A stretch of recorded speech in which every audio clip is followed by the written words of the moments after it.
आज के इस प्रोग्राम में हम दंत संबंधी समस्याओं के बारे में चर्चा करेंगे और इस विषय पर बात करने के लिए हमारे साथ दो अति विशिष्ट मेहमान मौजूद हैं। जी हाँ, हमारे साथ हैं डॉक्टर तरुण शर्मा और डॉक्टर नेहा शर्मा। अगर हम डॉक्टर तरुण शर्मा की बात करें तो आपको एथिकल प्रैक्टिसेस के लिए डेंटल वर्ल्ड की ओर से best dentist of the year award भी मिला है। ये अपने आप में एक बहुत ही बड़ी बात है और इसके लिए हम तहे दिल से बहुत बहुत बधाई देते हैं डॉक्टर तरुण शर्मा को। और साथ ही साथ आप दोनों हमारे इस प्रोग्राम में आए हैं, इसके लिए आप दोनों का बहुत बहुत धन्यवाद।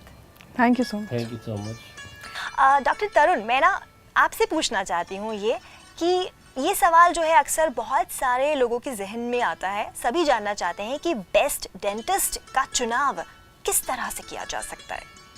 सबसे पहले तो मैं आप सभी का बहुत बहुत धन्यवाद करना चाहूँगा मैं यहाँ बुलाने के लिए। एक अच्छे डेंटिस्ट को कम से कम BDS होना चाहिए, जिसे बैचलर ऑफ डेंटल सर्जरी कहते हैं, और वो कम से कम जी मतलब आप कहना चाहते हैं ये कि BDS की एक डिग्री होनी चाहिए एक रिकॉग्नाइज्ड डेंटल कॉलेज से, ये बहुत ही ज़्यादा ज़रूरी है। इसके अलावा कोई और ऐसी चीज़ है जो साथ में अगर हम एक चीज़ ये और बताना चाहेंगे कि अगर डेंटिस्ट आपको आप देख रहे हैं कि ठीक है कि नहीं आपके लिए, तो वो रजिस्टर्ड डेंटिस्ट ज़रूर होना चाहिए, क्वैक नहीं होना चाहिए।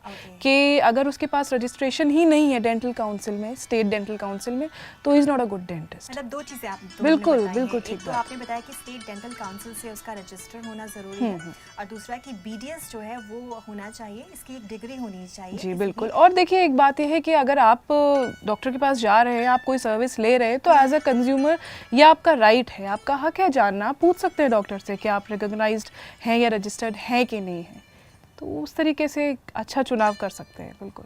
हम अपने दांतों को किस तरह से स्वस्थ बना सकते हैं, इसके बारे में भी हमारे दर्शक बहुत कुछ जानना चाहते हैं। डॉक्टर साहब, आप अगर हमें इस बारे में कुछ टिप्स देंगे तो बहुत अच्छा रहेगा।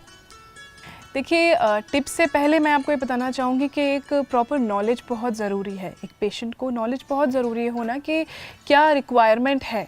और दूसरी बात, अगर आपको कॉन्शियस होना पड़ेगा, क्योंकि देखिए आपकी जो दांतों की हेल्थ है, ओरल हेल्थ है, it's equally important to your general body health. तो अगर हमें ये पता होना चाहिए कि हमें रेगुलरली विज़िट कब करना है अपने डेंटिस्ट के पास, जिससे अगर कोई समस्या है, हमारे दांतों में कोई प्रॉब्लम है, या अगर पेशेंट की ओरल हाइजीन पुअर है, उसको इम्प्रूव करना है या उसको टेक्निक्स बतानी है, तो उसके लिए आपको सबसे पहले एक डॉक्टर के पास जाना ही पड़ेगा। अगर आप डरेंगे या इफ़ यू आर अफ्रेड, तो वो चीज़ पॉसिबल नहीं हो पाएगी। सबसे बेसिक चीज़ तो ये है। दूसरी बात ये है कि टिप्स की जो बात आती है वो पेशेंट टू पेशेंट डिपेंड करता है।